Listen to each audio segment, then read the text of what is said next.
Mantap, Indonesia dapat rezeki nomplok. Calon kapal induk TNI AL ternyata pakai skema hibah Italia loh. Guys, kabar adanya calon kapal induk Indonesia kemarin cukup membuat rakyat gembira loh. Apalagi ya guys, ternyata kapal induk ini didapatkan pakai skema hibah dari Italia. Walaupun Brigjen TNI Rico Riccardo Sirait dari Kemenahan bilang, meski dapat hibah dari pemerintah Italia, tapi tetap ada biaya yang harus dibayar guys. Contohnya kayak anggaran penyesuaian teknis agar kapal induk TNI AL ini bisa sesuai kebutuhan operasional. Kehadiran monster laut ex-Italia ITS, Giuseppe Garibaldi, ke dalam jajaran Armada Tempur Tentara Nasional Indonesia Angkatan Laut TNI AL telah memicu gempa geopolitik dengan skala maksimum di Asia Tenggara. Momen bersejarah ini bukan sekadar penambahan alutsista biasa, melainkan sebuah proklamasi bahwa doktrin pertahanan maritim Indonesia telah berevolusi secara brutal. Selama berdekade-dekade, dunia hanya mengenal Indonesia dengan postur maritim defensif yang sibuk mengamankan alur laut kepulauan Indonesia, ALKI, dan titik-titik sempit strategis di dalam negeri. Kini rantai pertahanan itu telah dilepas. Skema akuisisi yang luar biasa cerdas, di mana kapal induk ini diperoleh melalui hibah dari pemerintah Italia dan tengah dipersiapkan untuk operasional penuh, mengubah paradigma pertahanan kita 180 derajat.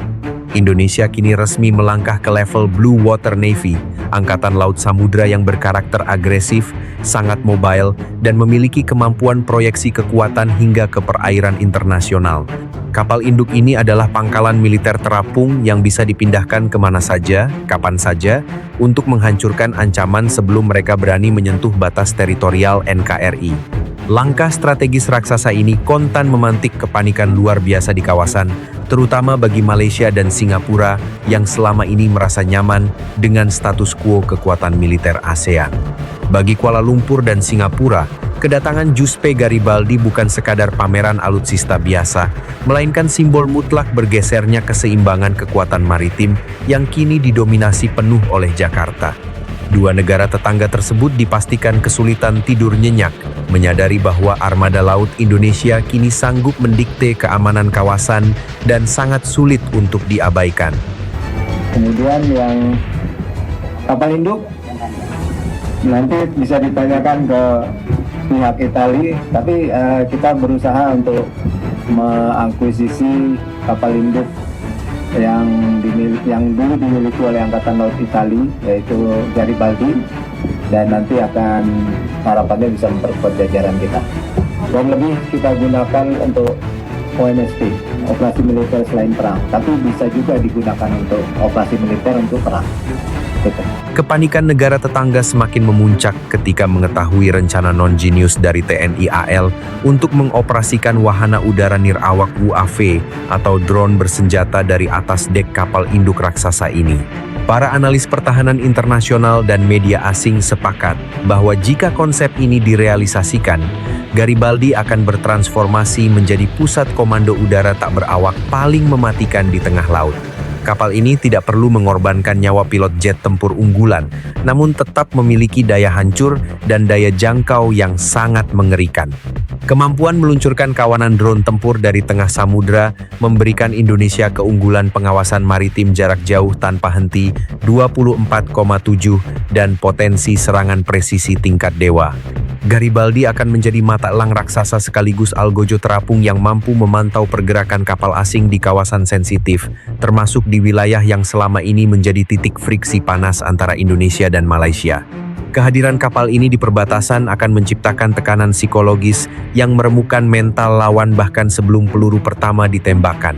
Dalam kacamata strategi militer global, kemampuan peluncuran drone dari kapal induk ini dipandang sebagai sebuah keunggulan asimetris yang mutlak. Negara-negara tetangga yang selama ini merasa aman karena mengandalkan jarak geografis kelautan sebagai penyangga keamanan kini mendadak telanjang tanpa pelindung.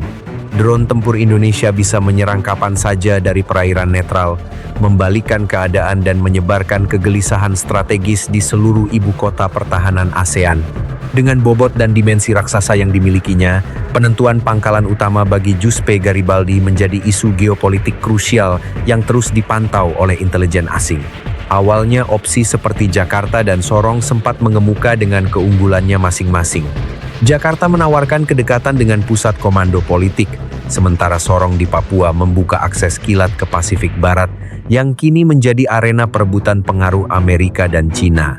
Pemilihan markas ini ibarat menentukan dari mana sang naga akan menyemburkan apinya. Namun berbagai analisis militer mendalam dan laporan media pertahanan ternama mengerucut pada satu kesimpulan mutlak. Pangkalan armada di Surabaya adalah kandidat yang paling ideal dan mematikan. Surabaya memiliki ekosistem maritim yang sudah sangat matang, didukung oleh kesiapan infrastruktur pangkalan laut raksasa, galangan kapal PT PAL, serta dukungan logistik dan sumber daya manusia teknis paling mumpuni di Indonesia. Menempatkan kapal induk di Surabaya adalah langkah paling logis untuk memastikan monster laut ini selalu dalam kondisi prima. Jika berbasis di Surabaya, Giuseppe Garibaldi akan memiliki keleluasaan manuver mematikan kedua arah strategis sekaligus bagaikan pedang bermata dua. Ke arah barat, kapal ini bisa langsung membelah Samudra Hindia. Sementara ke arah utara, armada ini bisa melesat ganas melalui Selat Makassar untuk langsung menusuk ke jantung Laut Cina Selatan. Bagi Malaysia, konfigurasi ini adalah mimpi buruk nyata. Ruang manuver Indonesia menjadi tak terbatas, menjadikan jarak geografis sama sekali tidak lagi menjadi penghalang bagi keperkasaan TNI.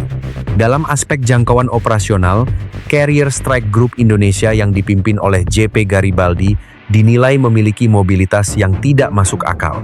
Begitu armada ini mengangkat jangkar, negara-negara seperti Singapura, Malaysia, dan Filipina otomatis masuk ke dalam radius respons cepat yang siap dilibas dalam hitungan jam.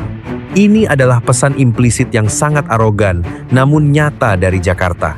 Indonesia kini bisa hadir secara fisik dengan kekuatan penuh dan mendikte tempo konflik di Asia Tenggara sesuai kemauan kita. Jika armada mematikan ini diarahkan ke utara, mereka berpotensi besar untuk beroperasi dan unjuk gigi di perairan sengketa Laut Cina Selatan, mendekati Vietnam hingga mengamankan jalur perdagangan vital menuju Jepang. Manuver ini bukan semata-mata ekspansi militer buta, melainkan bentuk diplomasi tingkat tinggi melalui kekuatan laut gunboat diplomasi. Indonesia membuktikan komitmennya untuk menjamin stabilitas jalur perdagangan internasional dari ancaman blok manapun, menjadikan kita sebagai sheriff baru di kawasan tersebut. Sebaliknya, jika ujung tombak diarahkan ke selatan, jangkauan maut armada ini akan menyapu kawasan utara Australia hingga membelah Samudra Hindia, bahkan berpotensi menjangkau perairan dekat India dengan backup logistik yang solid. Fakta mengerikan ini menunjukkan peningkatan kapasitas Indonesia yang luar biasa untuk melakukan operasi perang di laut lepas ribuan mil jauhnya dari pangkalan utama. Tetangga manapun kini harus berpikir ribuan kali jika ingin mencari masalah dengan Republik Indonesia.